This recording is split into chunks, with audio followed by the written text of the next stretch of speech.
que hay, ¿sí? Deberíamos reflexionar, yo ahí les puse algunos, pero me gustaría que investiguen un poco más, ¿sí? Que desarrollen un poquito más el tema. Y para que se inspiren un poco en la temática, tengo un textito que se los voy a leer, que se llama Niños del Mercado. Esto es una entrevista que fue hecha en el año 99, o sea, imagínense que ya tiene más de 10 años esta entrevista. Y se llama Niños del Mercado. La alarma ante el crecimiento del trabajo infantil ilegal sonó hace menos de 10 años, cuando informaciones y estudios estadísticos consignaron que en el mundo existían 200 millones de menores económicamente activos.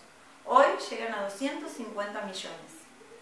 La Organización Internacional del Trabajo, OIT, hizo estudios específicos y realizó convenios, poco a poco ratificados por los distintos países. Eliseo Cuadrao, coordinador subregional para América del Sur del Programa para la Erradicación del Trabajo Infantil, dialogó durante su breve paso por Buenos Aires. ¿Cuándo detectaron el crecimiento del trabajo infantil en América Latina? Hasta 1990 no existían cifras a nivel mundial que reflejaran la magnitud de este problema.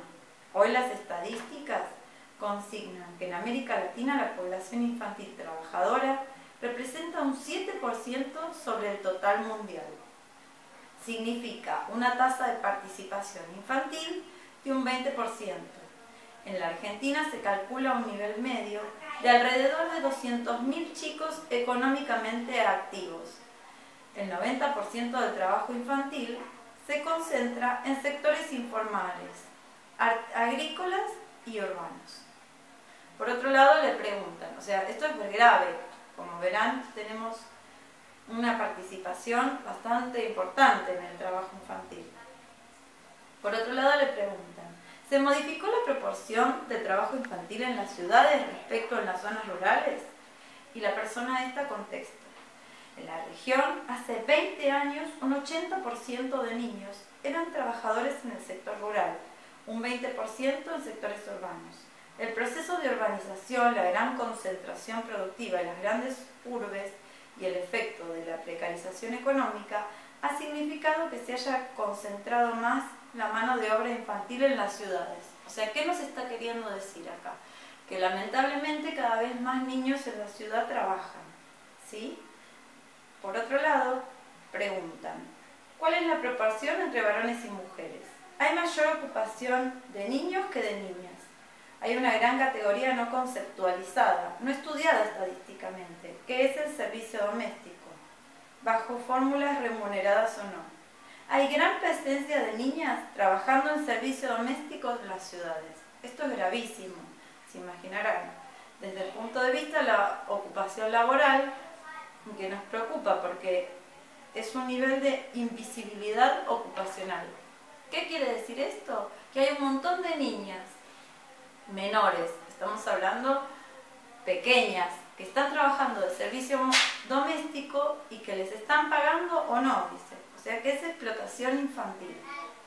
Y ahora dice otra pregunta importante, dice, ¿qué descubrieron al comenzar el programa Erradicación del Trabajo Infantil? Algo sabíamos del trabajo agrícola, pero era poca la información de los sectores urbanos.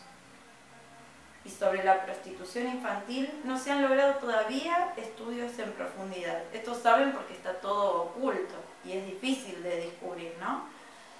En la prostitución infantil hay turismo sexual. Hay denuncias en Brasil de empresas europeas que hacen operaciones para los turistas a través de conexiones. Y existen agencias de viajes, hoteles, etc. La OIT estudia el tema considerando que independientemente de dónde se desarrollen, los delitos deberían ser perseguidos. Imagínense todo lo que estamos diciendo, que hay gente que hace tour para hacer algo que tiene que ver con el maltrato infantil. ¿Por qué? Porque el abuso sexual de menores es maltrato, no hay duda y no tiene justificación. Después dice, la OIT al sancionar a los que incursionen en el trabajo ilegal, ¿lo puede hacer? Podemos trabajar de modo la OIT es la Organización Internacional del Trabajo, conjunto con los gobiernos.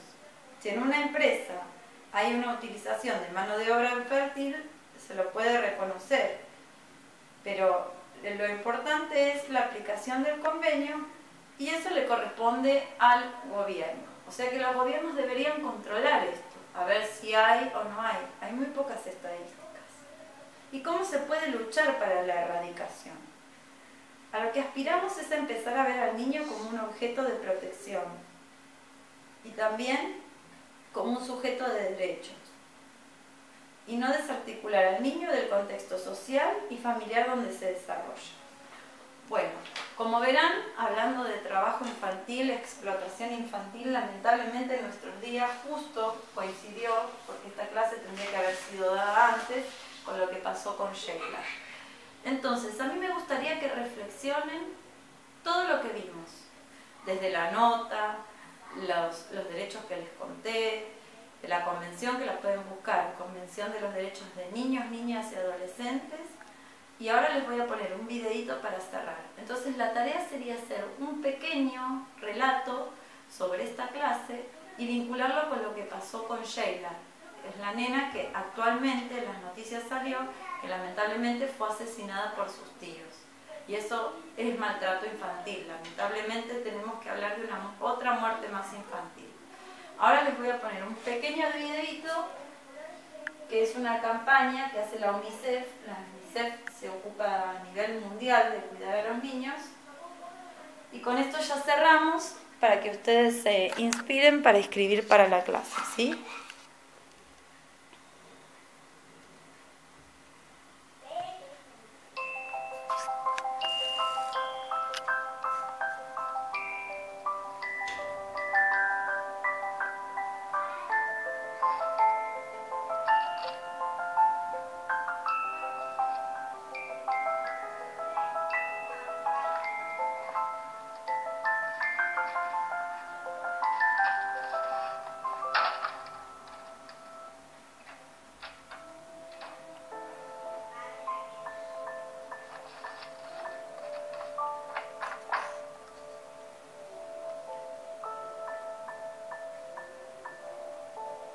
Hay niños que juegan a ser invisibles, no a los gritos, insultos y golpes. Con violencia no se aprende. Ponte en su lugar. UNICEF por los derechos de los niños.